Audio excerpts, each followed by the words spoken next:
Hello, kid. I am so happy that you are here for this special Kid Time Story Time. Abuela Bear! Hello, my pink bear. I'm so happy you are going to enjoy this story with me today. Goodbye, Havana. Hola, New York! I know hola because Abuela Bear teaches me Espanol. That's right, because I am from Cuba. And this story is a lot like my own story. Because you know, kid, what? You know that many people are just like me. They come to this country of America for freedom and all the opportunities of living in a free country. So this story touches my heart, and that's why I want to share it with you. I'm so happy that you're here to do story time with me, Abuela, and I love your stories. Oh, thank you, Pink Bear, and thank you, kid. Let's read together. All right. Goodbye, Havana. Hola, New York. And this story is not just like Abuela's story, it's also like the writer's story, Edie Colón. She says that the story is based on what happened to her and how she came to become an American. Gabriela woke up early. It was a warm and sunny November day. She could hear the sounds on the beach, especially the waves that sounded like they were making music through her window. For the last few weeks, mother and father had not been home. Gabriela's mommy had told her that they were going on a trip and would be back soon. Now, she didn't say how long they'd be gone. Gabriela hoped that they would call soon. It was lonely without them. Gabriela was staying with her abuelito and abuelita, the grandpa and the grandma, who she had nicknamed Grandpa Abito. Instead of abuelito, Abito. Well, that's her nickname for her grandpa. Well, that morning, abuelita, that's like her grandma bear, her abuela bear, said to Gabriela, Hoy vas a ir a un nuevo país, los Estados Unidos, para vivir con mami y papi. Today, you're going to a new country, the United States, where you will live with mami and papi. Gabriela felt confused. ¿Por qué tengo que irme? Why do I have to go? Abito explained, En los Estados Unidos tendrás una vida mejor. You will have a better life in the United States. Abuelita said, Gabriela, hay muchos problemas en Cuba. Gabriela, there are many problems in Cuba. Gabriela had heard her parents talking about something called a revolution. She remembered her Abito and Papi talking about a man named Fidel Castro, the president of Cuba. She heard them say that Castro had taken Cuba over by force. Everything seemed different to Gabriela since Castro had become the new president. Last week, from inside her house, she could hear some people screaming on the street, Fidel, Fidel! Some of them seemed happy, but others seemed angry. Gabriela heard her parents say that her friend, Anna's father, had been taken away one night when Anna slept. Anna couldn't go visit him. The grown-ups said that he had helped something called the resistance. Gabriela knew that things weren't like they were before. At home, she saw that Abito and Abuelita were not going to work anymore. The government had closed their restaurant. She heard Abito saying that Castro and his government had the power to take away the people's freedom and everything that they owned. Can you imagine if somebody came in and took your grandparents' restaurant or took away something that you had bought? Well, that afternoon, Gabriela's grandparents took her to the airport. Her papi was waiting for them there. Gabriela was so happy to see papi, and he was happy to see her. Papi hugged Gabriela and said, Por fin, mija, estamos juntos. Finally, my daughter, we are together. Papi looked serious as he spoke to Abuelita and Abito. And Gabriela wondered where mommy was. Abuelito and Abita said goodbye to Gabriela. Adios. She thought she saw Abuelita and Abito crying from the plane window, but she wasn't sure. It felt good the way Papi held her hand tight. These are confusing times. As the plane was landing, Gabriela looked out the window and saw huge, tall buildings. To her, the buildings looked like castles she had seen in the books Abuelita read to her. At the airport, her mommy and her other grandma and grandpa were waiting for her. Gabriela walked off the plane and ran into mommy's arms. Hola, mami! Estoy tan contenta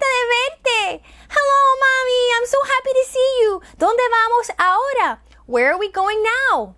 Mommy smiled and said, a nuestra nueva casa, to our new home. They all hugged and kissed Gabriela. Oh, she hadn't seen them in a while. Can you imagine if you didn't see your parents for a long time and you didn't know when you were going to see them again? That happened a lot. Grandma Frida gave Gabriela a beautiful tall doll and told her, Bienvenida a los Estados Unidos. Esta es tu nueva amiga Penny. Welcome to America. This is your new friend Penny. Gabriela was surprised that Penny wore a sweater and heavy pants and a large jacket and boots. Gabriela was used to wearing shorts and going barefoot. Because in Cuba, it's really hot. You don't wear big, heavy coats when it's so hot. Grandpa Morris explained that here in New York, it was cold in winter, unlike Cuba. The next day, when Gabriela awoke in her own room in a new home, she noticed a family picture on her dresser. Now, her new house in the Bronx was not as big as her house in Cuba, and she couldn't hear the waves outside or see a beach. No, you just see some cars there and some other buildings. But there's her big new doll, and she's got her own room. She heard many cars and trucks outside her window, and they were covered with snow. Gabriela had never even seen snow before. Of course, in Cuba, it's hot, hot, hot. No snow. She missed her toys, and she missed the sound of the beach, and of course, she missed Abuelita and Abito. She'd been living with them all this time. That morning, she asked her mommy, ¿A qué hora viene Abito hoy para llevarme al parque? When is Abito picking me up today to take me to the park? Gabriela couldn't understand why Mommy started to cry. Mommy told her that Abito and Abuelita were far away. Mommy explained that Gabriela would have to draw them pictures and send them by mail for now.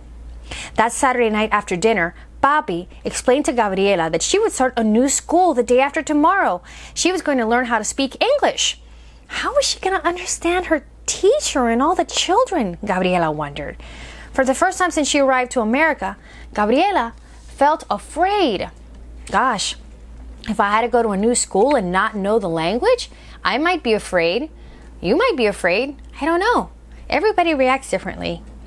On Gabriela's first day of school, Mommy brought her to the classroom. Gabriela felt very worried. Look at that worried face she's got there. She whispered to Mommy, No me dejes aquí sola. Quédate conmigo.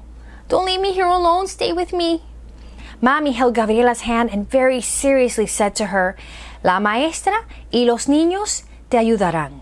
The teacher and the children will help you. The teacher, Miss Lepore, asked Mommy to wave goodbye. There were all these new faces. Miss Lepore kept talking to Gabriela, but Gabriela did not understand and she started to cry. Miss Lepore used her hands, there she is, to show that she wanted Gabriela to sit down. Even though Gabriela couldn't yet talk to Miss Lepore, she could tell from her eyes that she was nice. That's the universal language, facial expressions, your hands, a smile. Tears, that's all universal. During that first day, Gabriela just listened to the children and the teacher speaking in English, but she didn't understand. Gabriela played with the dolls by herself. She wished she had her friend Penny at school with her, her big giant new doll. She would ask if she could bring her tomorrow. That afternoon, when Mommy picked her up, Gabriela gave her a drawing of her new school that she had made for Abuelito and Abito. Mommy said she would mail it to them. Now, Gabriela liked her music teacher, la, la, la, la, la, la, Mrs. Humphrey. Mrs. Humphrey taught the children songs that had Spanish words. Gabriela's favorites were all of the Christmas songs, especially Noche de Paz, which was Silent Night in Spanish. Miss Humphrey would ask Gabriela to help her say the words. That's nice, since she's an expert in Spanish. During the next few months, school became easier. Gabriela learned many new words and phrases such as hello, goodbye, please, thank you, I like, I don't like, yes, and of course, no. She had one friend named Alan who played with her on the swings. I wonder if this is her friend Alan right here. I bet it is. So anyway, they played on the swings together. And although they couldn't talk to each other a lot, they still played together and smiled. Again, that's universal. As time went on, Gabriela learned more and more English words. Gabriela loved lunchtime because of the hot lunches served. She was learning to eat many new American foods like macaroni and cheese, meatloaf, and hot dogs. What? You mean everybody doesn't eat that? Oh, no, not in Cuba. You don't eat those things. Well, what kind of things do you eat? Oh, well, we eat soup and chicken and more meat stews and meaty things and plantains. Oh, I like plantains. Those are good. Wow. So no mac and cheese, huh? Nope, no mac and cheese. That's not a thing in Cuba. And no meatloaf. Definitely no meatloaf. Hot dogs? No, but Cubans do eat pork, which is kind of related, but not at all the same. Wow, so different. I know. Now, she liked all these new foods, especially the hot dogs. After lunch, Gabriela liked playtime the best. She practiced teaching her dolls how to speak English. Soon it was spring. Mommy was excited because she said that they were going to be able to speak to Abuelito and Abito on the telephone. They hadn't spoken in 5 months. 5 months. Because President Castro had decided that you had to wait your turn to call Cuba from America. Gabriela had had a long wait. A telephone operator connected them. Person to person for Mr. Valdez. Gabriela was so excited to hear her grandparents' voices. She told them about her new school and about her best friend Alan and Penny. She told them she was eating new foods. She told them that in America you had to wear different clothes during different seasons: winter, spring, summer, and fall. Because again, you remember why? Yeah, because it's hot in Cuba all the time, so it's like summer, and extra summer. Exactly. Well, before she could say goodbye, the operator interrupted the call. Oh no, Gabriela couldn't hear Abito and Abuela anymore, and Mommy cried. Gabriela missed them so much, but she didn't say so because she knew it would make Mommy even sadder. It's a hard thing when the families get torn apart like this when they're trying to seek freedom. By June, Gabriela was able to speak English well. She had made more friends: Donna, Judy, David, although Penny and Alan were still her favorites. One day when Gabriela came home from school, Mommy and Papi had good news. Oh, Abuelita will be coming to America. Oh my gosh, that's such good news, good news, good news. I would hate to have my life without my abuela bear. Exactly, and that's what Gabriela's so excited. She hadn't seen her abuelita for months. Oh, why isn't Abito coming too? She asked. Papi explained that only a certain number of people could leave Cuba at a time. Well, why? Because it's a dictatorship, and they control the flow of people coming in and out. They didn't want everybody to leave. They wanted to control people. Oh, they don't like dictatorships. No, we like freedom. So, however, they told her that Abito would come too in 2 months. Papi promised. But right now, it was Abuela's turn. Well, the day finally arrived. August 20th, 1960. Abuelita was coming to America. Mommy, Papi, and Gabriela went to the airport to pick her up, and they waited by the airport gate watching the people get off the plane. Oh, it took so long. They couldn't see her. And the last person to get off the plane was Abuelita. Mommy and Papi cried happy tears, and Gabriela knew what would make Abuelita happy. She ran into her arms and she had a surprise for her. Welcome to America, Gabriela said. She gave Abuelita a packet of gum. This is for you, Abuelita, because in America we chew gum, and I am your new friend in America. Oh, look at that. Because I guess that in Cuba they weren't chewing gum. Now, the Bronx was cold in the winter, and there were cars, not an ocean outside the window. But 2 months later, when Abito arrived, they were a family again. The Bronx was Gabriela's new home, su nuevo hogar. New home, nuevo hogar. Now, I know you've probably heard home is casa, but casa is more like a house, but we're talking about a home. Well, a home is, well, where the heart is. And here's the author just letting us know what I told you at the beginning, that the story in Goodbye, Havana, Hola, New York, it was inspired by her childhood and in Cuba as best as she can remember. And she actually asked her family for information to remember way back when. Oh, and a few extra Spanish words, Pink Bear. Oh, for me? Yeah. You remember the word for grandmother? Of course, that's abuela, like abuela bear. Exactly, abuelita is grandma. Yeah, it's like a little version of abuela or abuelitas for little, but my abuela is big, so I call her abuela. Yeah, and abuelo is grandfather.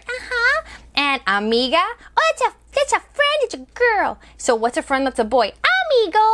Yeah, like you're my amiga. Aquí. Here, that's right. Aquí is here. That was the next word. I know. I cheated a little bit. It's okay. It's not cheating. We're learning. Bienvenidos is, of course, welcome. Bienvenido a KidTimeStoryTime. Exactly. You've learned so much Spanish with your grandma. Oh, yes. Pink Bear is a very, very good student. And I learned a lot, Abuela. Was it sad for you when you had to leave your country and come to a brand new world? Well, yes, it was sad because I had to leave so much behind. Can you imagine if you had to pick up and leave everything that you knew and leave people that you love behind? Oh, I can't imagine. Well, it's okay. I don't want you to cry, but it is a true story of how many, many people came to this country and had to sacrifice so much for freedom and so that their future grandchildren, like mine, could be free and do whatever he wants to do with his life. Oh, I love you, Abuela Bear. And I love you too. And I love America and I love freedom and I love you, kid. Thank you so much for sharing this story with me today. Well, storyteller, thank you for picking this special story for me. Anytime, Abuela Bear, you know I love you. See you next time, kid, on KidTime Storytime. I love you, Abuela Bear. I know.